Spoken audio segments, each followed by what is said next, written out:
مانتے بھی ہیں کہ یار بڑا اچھا بالر تھا, بڑی تیز روائی کرتا, بڑے بیٹسمین مارا, یہی بات ہے.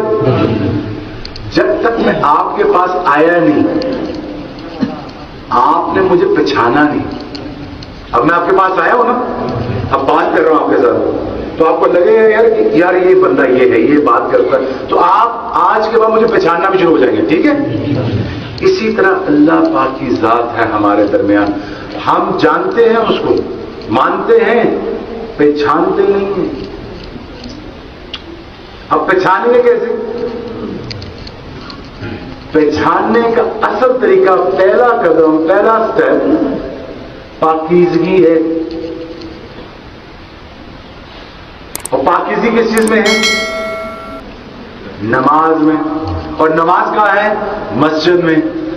اب جب تم مسجد میں ہی نہیں آؤ گے تو اللہ کو پہچانو گے کیسے؟ جانتے تو ہیں, مانتے تو میری طرح, لیکن پہچانتے نہیں ہیں. پہچاننے کی جو محنت ہے اس پہ کام ہے. وہ کام کیا ہے؟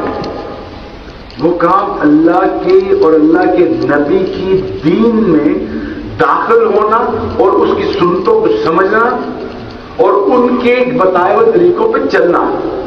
یہ پاکیزگی والے راستے ہیں. جسم تو صاف کر لیا, آنکھ کون صاف کرے گا؟ زبان کون روکے گا؟ کان سے کون روکے گا؟ اس چیز کی محنت کے لیے اس جماعت کا یہ کام ہے کہ اللہ کو سمجھنا کیسے ہے, آنا کیسے ہے. میں تو نہیں جواب مانتا اس کو, میں تو صرف اللہ والے مانتا ہوں. نماز کے لیے آ جاؤ, صرف یہی کہتے. سہروزے کے لیے آ جاؤ, صرف یہی کہتے. سہروزے میں کیا ہوگا؟ 15 نمازیں پڑھی جاتی ہیں 3 دنوں میں.